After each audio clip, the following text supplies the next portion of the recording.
He's waiting, he's watching, he's biding his time. He stares at you sleeping, it's just after 9. You're holding your blanket in comfortable heaven.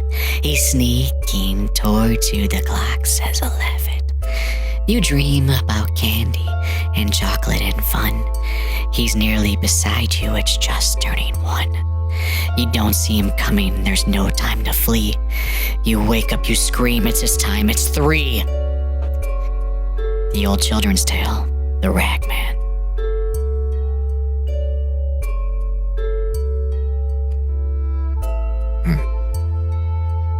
I've always had a keen interest in horror, ever since I was a young boy, and my friend Richard and I used to sneak into his living room at night when I'd stay over.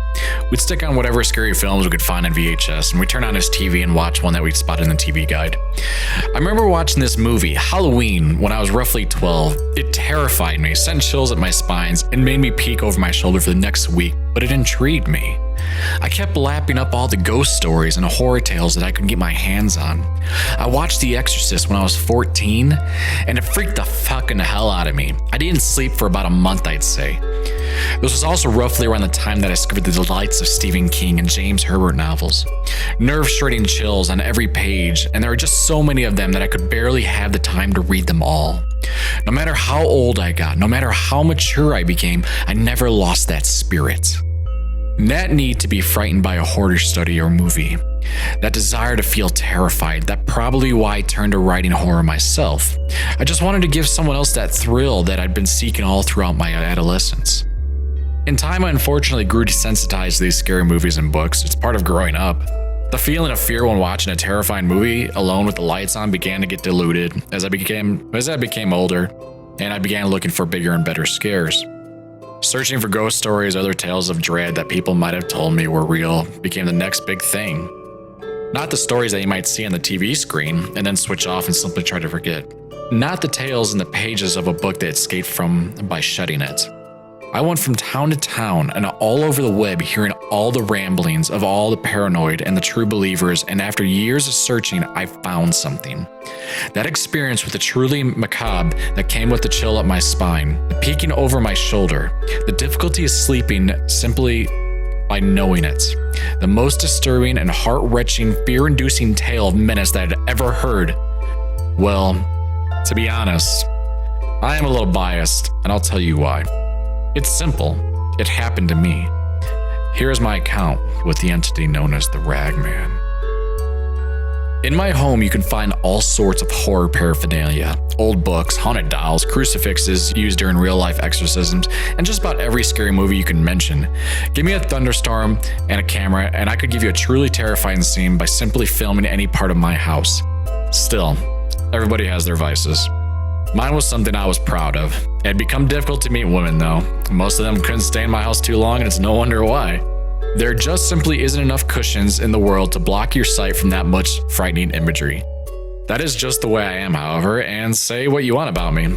I don't change suit to someone else, a trait that I find to be a rare quality. Let me start the tale of the Ragman by giving you a little history lesson in folklore. While you may not be aware of it, the story has been around for centuries. Supposedly it was taken up by the Grimm's brothers at some stage and became a fairy tale of sorts.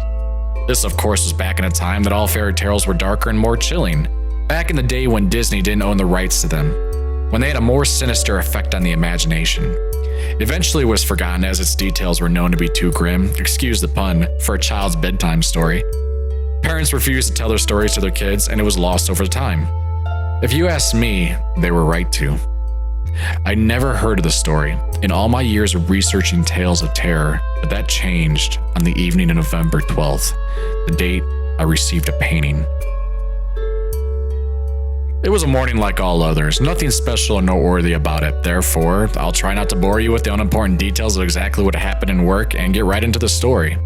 I went to work, as I always do every weekday, for 8 hours in the planning and payroll section of the local authorities office. Sorted out invoices for local businesses and decades-old planning files. Boring work, basically. And like all their days, I was glad and exhausted when the clock said 5. I immediately went home, eager to get online and talk to my friends over Facebook about a party which I'd been planning for that night. Nothing special, just a couple of drinks, a scary movie or two. To celebrate the fact that it's Friday and I had the rest of the weekend to enjoy, and because I still had Halloween fever. I always try to remain social amongst my immediate circle of friends. Most of them I had already converted into die-hard horror fans. Some of them hadn't even quite become comfortable with it, which also suited me. If you're not intrigued, you'd be scared, and that's what it's all about. I reached the patio doors at the front of the house, and just as I was about to find the front door key hidden within the rest of my keys, I spotted a package just inside the closed patio door.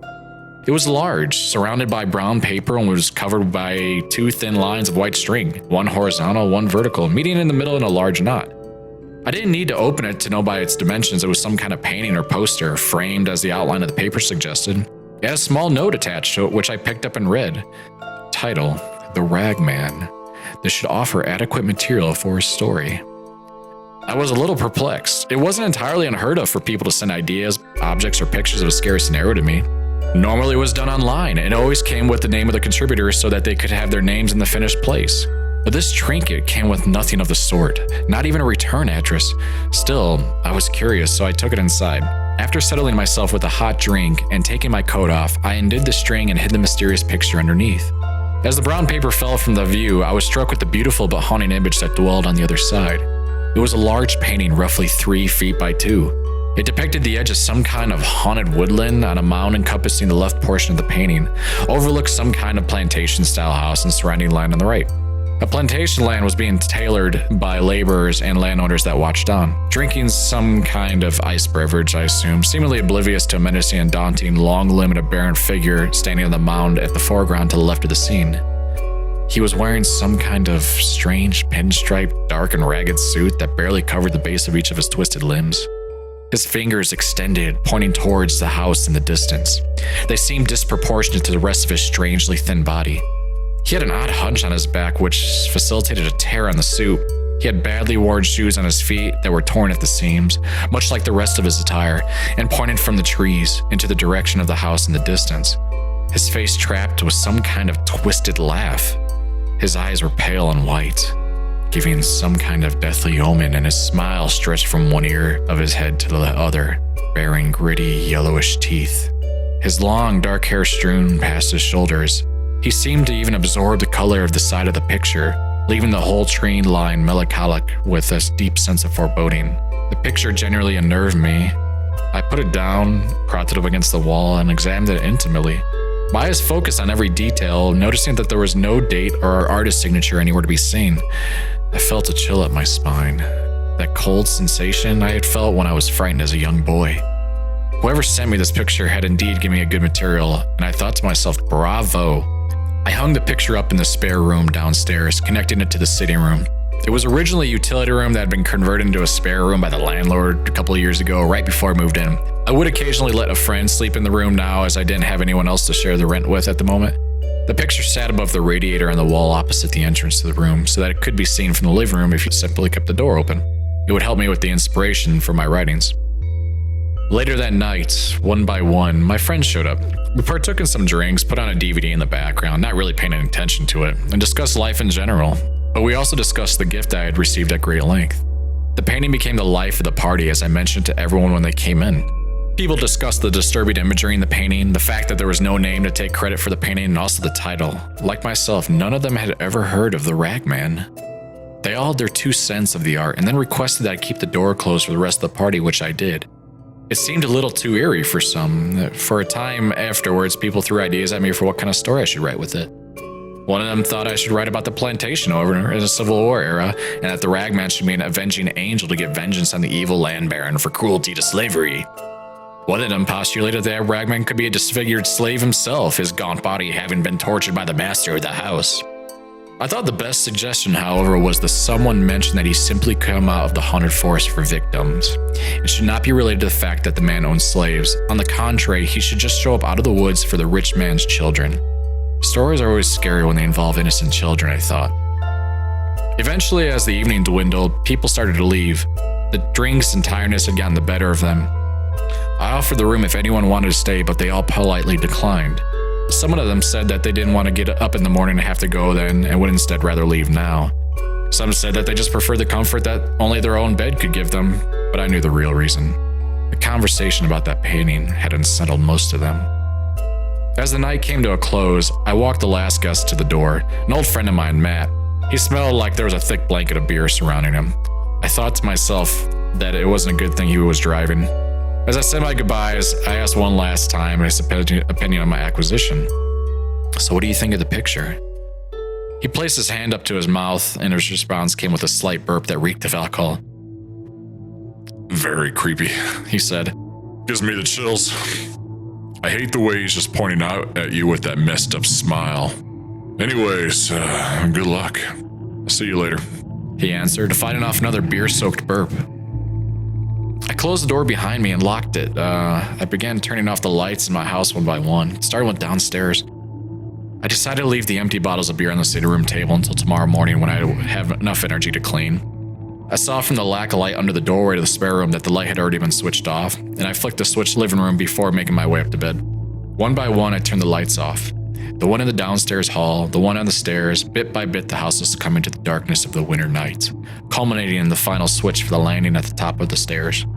Then I entered my bedroom, took my clothes off apart from my t-shirt and my boxer shorts, turned off the final light in my room, and then got to bed. I decided to even leave brushing my teeth until the morning. After all, I'd been drinking and I didn't care about my dental hygiene.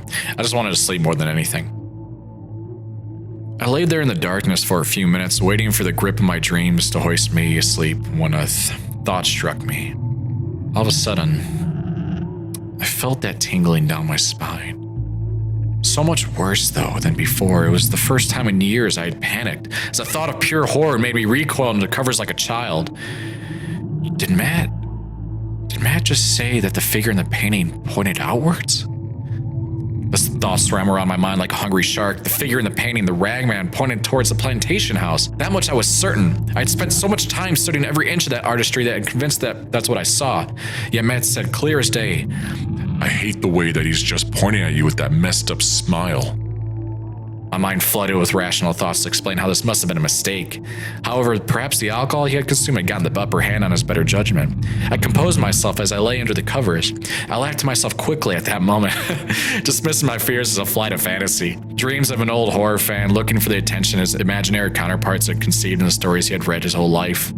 I lay there, still though, for a time. All I could do was see the image of this picture in my mind. I studied it again and again in my head. Every time I regarded the painting, the figure near the woods, the Ragman pointing at the plantation house. I knew that I could not get any sleep with this notion itching in the back of my mind, so I decided to go downstairs and check the damn picture myself. What's the worst that could happen? I have a haunted painting in my house? I thought to myself, maybe it could be worth something. With that thought, I sat up and turned on the bedside lamp, which lay in the locker next to me. I uncovered myself, walked to the light switch on the other end of the room near the door. I flicked it on and proceeded out into the landing. The cold air in the house tickled my skin in a disheveled state of undress that was the least of my concerns. I made my way downstairs, turning on all the other switches, again in reverse order from before until I was in the living room. I stayed there for a few seconds, staring at the spare room. It was strange, but I felt this uneasy moment. All the experience I had with true terror, whether it was in the words of an author or the celluloid of the silver screen, were now working against me, giving me a million reasons not to open this door. Perhaps there was a demonic entity on the other side. Perhaps there was a monstrous creature ready to devour my very soul and take me, screaming to the pits of hell. Perhaps it was just a picture. I took a deep breath and opened the door. I was greeted with a dark room. On the wall on the opposite end hung the painting, its features fogged and jaded, a mere silhouette in the pitch black. I flicked on the light, expecting the outstretched arms of the devil himself to reach from the frame menace on the wall, but instead it was just the opposite. A simple picture. I looked at it, squinting to capture all the details, and because of the sudden introduction of light into the room and saw that the figure indeed did point towards the front of the painting. Maybe I was wrong, I thought. It was hours ago, and I didn't really look at the picture that long. I must have simply been mistaken. I took one last glance as I switched off the light. It was more than at the front of the painting that his long, bony, disproportionate fingers were pointing. They were pointing at me. I closed the door. Mere hours later is when things began to get interesting. I awoke from a deep sleep at exactly 3:07 to the distant, rhythmic sounding of tapping. My eyes weren't heavy. I wasn't still fighting the compunction to drift back to my dreams. I was fully aware as if I hadn't slept at all.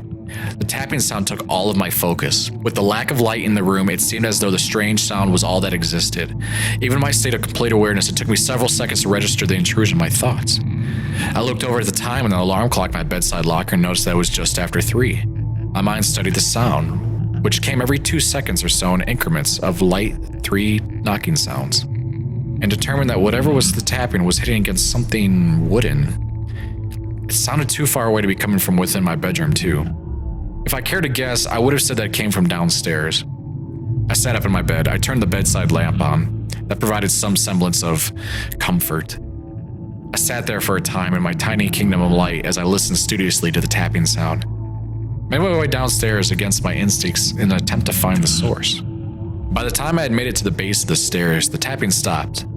I checked the whole floor meticulously after turning on all the lights, leaving the spare room to last, but I could not find where it come from. I was somewhat hoping to confront a rational reason for the sound, but couldn't decide whether it was more frightening to let my imagination create the cause, or find the cause of something else that was supernatural. I did eventually go back to sleep, my answers unfulfilled. This happened to me at the same time for the next few days. I'd waken to the tapping sound from my sleep into a state of complete awareness, and it was always at the same time, always at 3:07. Most nights I wouldn't even get out of bed because I never found where it came from, but I knew. I didn't want to believe it, but in the depths of my soul, I knew where it came from. After a while, eventually I'd admit defeat with the painting. I decided to devote myself to investigating its origins in great detail, and I took the sheet from the bed in the spare room and draped it over the picture. It had declared war now, and I was going to delve into the rabbit hole and see what I could find. I decided that I wouldn't tell my friends about what foulness had befallen me. The last thing I wanted them was mocking me. They would just say I was getting what I deserved, searching for ghosts and other entities, only to find one. Not exactly a surprise. I could already hear their jeers. I spent the next 2 weeks looking for some clues to the origin of the painting and a history behind the story of the Ragman, to no available. Then something really strange happened. I again woke from a deep sleep at 3:07 to the distinct rhythmic sounding of tapping. It was the early morning of November 28th, a Sunday. I lay there in my bed as usual, the sound of tapping goading me to come search for it, attempting to spur me to action. As I lay there observing the thin rays of moonlight that breached the confines of the otherwise dreary, dark bedroom, my eyes began to become accustomed to the lack of light. More and more of the room came into focus, the tap in the distant corner of the house mocking my attempts at rest. I was getting agitated with unwelcome disturbances that they seemed to tame at this point. I mean, a horror story about a man who was annoyed by tapping sounds was not in itself exciting. I was starting to get bored with the antics at this point and frustrated. Then I heard a loud crash, the unmistakable sound of falling wood from downstairs. The sudden thundering ruction echoed with the entire house and caused me to sit bolt upright. The adrenaline took over and prepared my body to flee as fast as my muscles would physically allow. The bone-chilling thunderclap was followed by a slightly quieter sound of a similar nature, indicating that something had indeed fallen downstairs. It was obvious that it was the painting. That was the way my mind worked now. Something went wrong. It was the painting. I composed myself momentarily and got out of bed to confront whatever the sound maker was. It was becoming second nature now. Turning on the lights in the house to check the darkened corners, to peer into the hidden vestiges of the house of horrors. It was a nerve-wracking time indeed, but this night was different. The tapping was low and agitating, much like the noise didn't want to wake me, rather just to know that something was there. This was different. This was aggressive and violent. I made my way into the living room and stared at the spare room door. I gathered the courage that I had inside me and opened it. As I stood there, I gazed in the gloom and noticed that the window next to me was opened. The wind from outside was blowing the curtains wildly, the fabric fighting against the gusts. I was desperate to stay attached to the window frame. I felt the cold breeze since I was only in my boxer shorts and t-shirt again. I shuddered for a moment. The painting was lying on the floor underneath its designated hanging spot. Its back facing me, and the sheet was lying on the ground next to it. I uttered my annoyance. Oh God, at the open window, thinking that in my lack of sleep, I left it open at some point. I was making a habit these days of going into the room occasionally to check that the sheet still covered the picture, and some ominous force hadn't removed it. I walked over to the window and made an attempt to close it, jamming the wooden frame down hard. It stuck halfway and required more force, but eventually I got it closed. I stepped over to the sheet strewn across the floor and I picked up the picture, turning it over in the process. My eyes widened as a sickening shot of fear ran all the way down my spine, causing all the hairs to stand up on the back of my neck, making my limbs go numb and my whole mind shut down out of terror. I dropped the painting and fell straight backwards into seated position, forgetting the pain of falling as my arms lay behind me to keep me up, staring at the picture intently with a newfound horror as I could barely keep contained. I was afraid to break eye contact with this picture, which lay diagonally facing me in all its malice, empty of the Ragman. I lay there motionless as I realized that everything about the painting was just as it always had been, but in the place of the figure on the left side was an empty mound. My eyes took a few seconds to process this earth-shattering information. The mound on the left of the picture where Ragman had been standing, watching the door to the spare room, was no longer in the picture. How had this happened? Was the picture truly haunted? How could this be? Where was he? That last question was most disturbing. After looking at the void in the painting for this extended time, I noticed something else that was equally disturbing. One of the trees that lay on the outskirts of the wood, more specifically the tree that the Ragman's right hand was on as he pointed outwards, had another feature. Scratches of some kind. No, not scratches. Etchings. From weeks of tapping against it every night. At least that's how I perceived it. I got up from the floor with the unbalanced flare of a man running for his life. I left the room, leaving the painting lying where it had fallen, and closed the door behind me. I flew into the living room, desperate to get away, to go anywhere but here. I bumped into the table in the living room with force and fell into a heap on the floor, pain searing through my legs as I caught my shin bone off the edge of the table. I was only down for seconds before I staggered upright, heading straight for the living room door. A loud, powerful, devilish cackle filled the air, coming straight from the room that I had just left in a terrified hurry. My senses were in full alert as I ran into the hallway, screaming in white-knuckle terror. The laugh began to die off as I got further from the spare room. I didn't dare look back, instead running for the front door. I fumbled with the handle as I attempted to open it. The cackle then started to get progressively louder as whatever was making the sound was seemingly getting closer to me. I was too afraid to look back, too scared that it might be the last time if I did. My mind attempted to prompt me to my terrible thoughts, feigning the feelings of something touching the back of my neck, causing my muscles to tense at the thought of my mouth to emit a horrified scream. I realized in that moment that the door was locked, as it always had been, and the keys were upstairs. I slumped to the ground, sobbing with as much courage as I could escape from this inside of me. I turned to look down the hall, down in the direction of the living room, down towards the ever-increasing laugh. Then nothing. No evil demon. No wretched, horrible creature. No Ragman. Needless to say, I didn't sleep that night. I certainly didn't try in that house. I went to a motel, leaving the place locked up, just the way that it had when all this happened. I didn't even put the painting back up. That night I stayed at the motel with my laptop, checking with my friends on Facebook profile to see if anyone mentioned anything similar happened to them. But there was nothing. I returned to the house the next day. Under the protection of the daylight, I decided to go into another sick day off work. The restless nights meant that I didn't have the energy some days to go in. I nearly used up all my payable sick days at this point, but it was for a worthy cause. I unlocked the front door and walked into the house. On outside inspection, you would not have thought that anything had gone wrong in the house at all. I walked down the hall towards the sitting room and entered. I felt a sudden chill at the sight of the open spare room door and the fallen picture that lay opposite. I could see, even from the sitting room doorway, that the figure of the Ragman had returned to the painting. I walked over for a closer inspection. It seemed as though it was all there, as if the day I received it. The figure was there, the trees had returned to normal. I was both relieved and confused. I made my decision that I would stay in the house again that night, but this time I was going to set up cameras around the house. If horror movies had taught me anything, it's that you need proof, lest you be branded a lunatic. I spent most of the day procuring all the equipment I could to record anything that would happen in the house that night. I had some of it already, being an avid fan of films. I can't say that the rest didn't cost me a pretty penny, but I was eager to catch that thing inside my house. I felt a little safer at the thought of all the corners being watched, but still, the more that time passed that day, the darker it got as it reached night. The more I felt uneasy. The longer that I spent in that house, the more I felt supernatural eyes watching my every move, waiting for me to fall asleep. At roughly midnight, I did. I woke from a deep sleep at 3:07 to the distant, rhythmic sound of tapping. This time I was ready though. I was already dressed before the clock turned 3:08. I'd already had the lights in the house on, so the cameras could catch everything, no matter how brief or small. I went to the stairs and into the living room. As I reached the door, the tapping sound disappeared. I opened the door to look in. The spare room had been left open. The picture returned to where it had been these last few weeks. The sheet had even been removed just to see what happened before it would repeat itself. There was a mounted camera on a tripod behind the living room table, facing the open door. A light at the side of the camera shone into the direction of the room, and the light in the sitting room was still on to catch whatever would be there. When I opened the door and looked in, I saw the painting was hung up where I left it, and I prepared the cameras, but absent of the Ragman.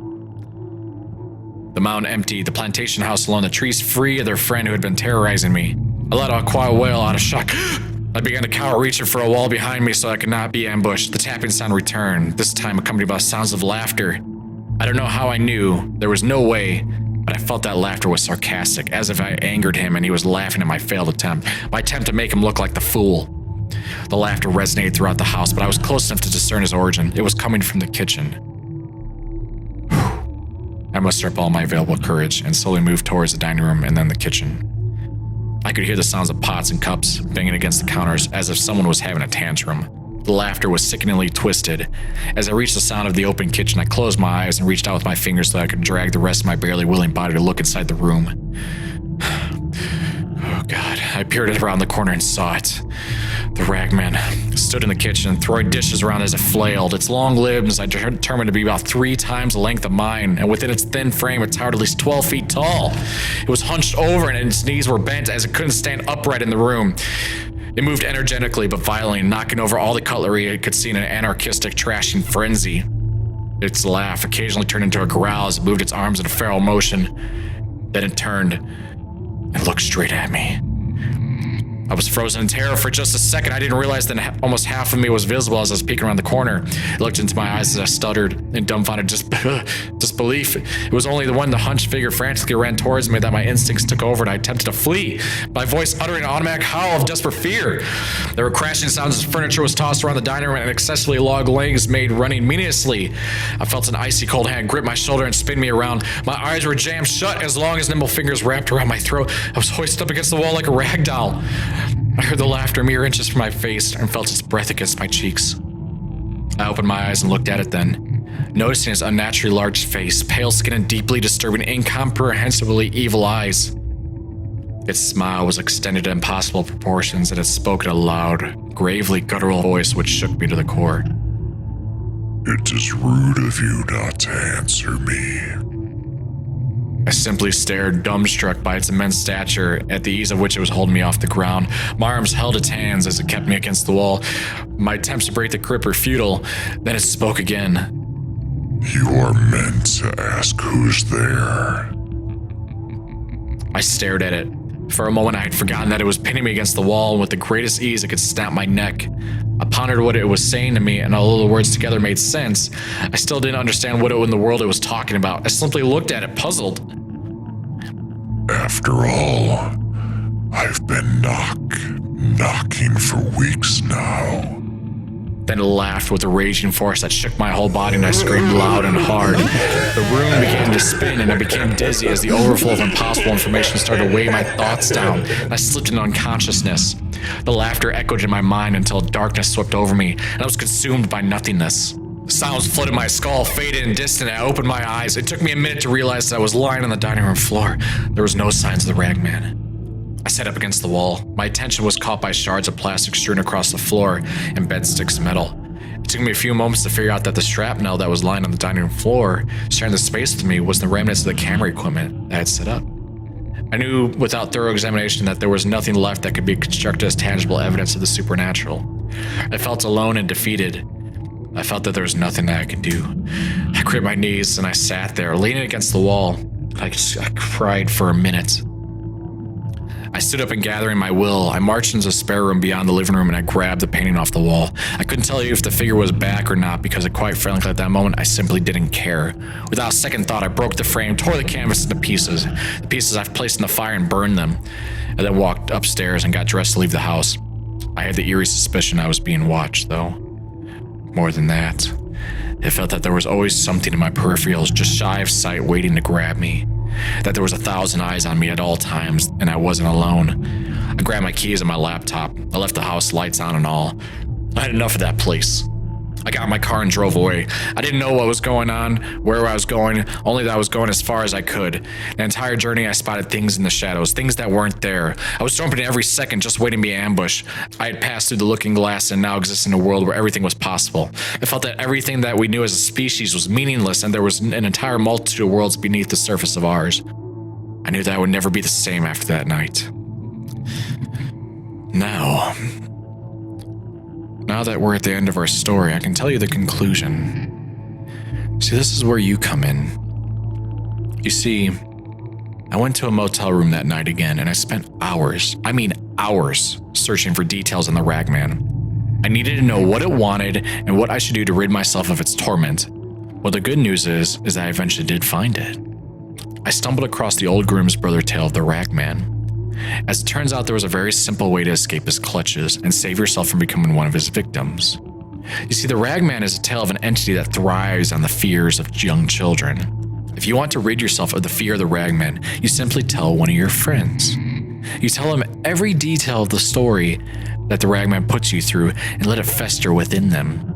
The Ragman is effectively a tale of ghost story tag. Until eventually the last one cannot find someone new to tell and the Ragman reaches out to them in the depths of their nightly slumbers to make them his. That's what the painting was about. Someone must have had some problem with me or just knew I would be attracted to horror material like that and purged themselves of the horror of the Ragman. It didn't work on my friends either because I can't pass on someone else's story. You need to tell it yourself. That must have been why I did not appreciate the cameras in the house. So I stayed up for as long as I could in that motel room writing out this story, trying to put in all the details that I can, trying to paint you a picture of what the Ragman was like for me. I have deliberately tried to terrify you, frighten you, even intrigue you slightly. Because that's all I need. Just enough for you to think about him for a brief moment. Because tag, you're it.